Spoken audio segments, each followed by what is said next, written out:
On October 12, 2021, NTSB investigators responded to the derailment of southbound WMATA train 407 on the Blue Line near Rosslyn Station. The train derailed at 4:49 p.m. at the switch about 166 feet south of Rosslyn Station, where the Blue Line separates from the Orange and Silver Lines. Passengers evacuated on foot south to the Arlington Cemetery Station. Investigators found evidence that train 407 had derailed but then gotten back onto the tracks or re-railed on its prior trip at rail crossovers at two additional locations: northbound at Arlington Cemetery Station at 3:24 p.m. and westbound at Largo Town Center Station at 4:13 p.m. Surveillance cameras at Arlington Cemetery Station and Largo Town Center Station captured the previous derailments on video.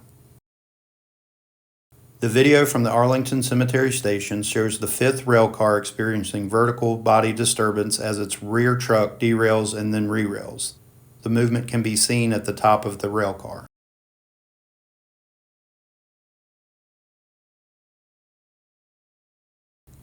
At Largo Town Center Station, the same truck on the same rail car derailed and re-railed. Because the train was traveling in the opposite direction, it was the lead truck of the fourth rail car. Note the dust visible under the train, consistent with the derailed wheels disturbing the concrete under the rails. By design, the width of WMATA's railcar wheel set should not exceed 53 3/8 inches. However, investigators found that the distance between the wheels on the derailed wheel set was about 2 inches more than allowed by design specification.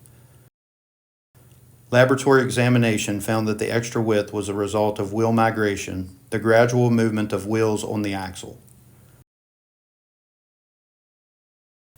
As the widened wheel set on the rear axle of the truck approached the switch points of the Arlington Cemetery crossover, the wheel set derailed to the left in the switch point area where trains on track 1 can be diverted to track 2. The switch was set for trains to pass straight through on track 1.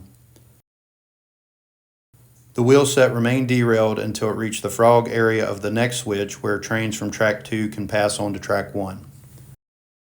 The rails leading from track 2 into track 1 push the wheel set back into position on the rails.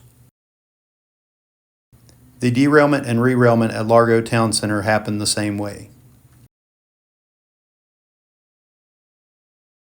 In the Rosslyn Station derailment, the train was still traveling in the opposite direction from the derailment at Arlington Cemetery, and the front axle of the lead truck on the fourth rail car derailed.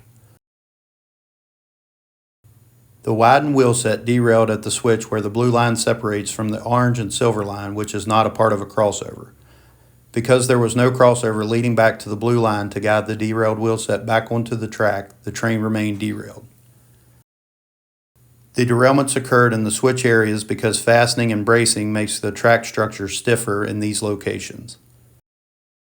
The increased stiffness of the track structure forced the widened wheel set upward and off the rails. In response to the derailment and subsequent NTSB investigation, WMATA removed all 7,000 series rail cars from service and inspected all 2,992 of their wheel sets. During these inspections, WMATA identified about 50 wheel sets that exceeded the maximum allowable width.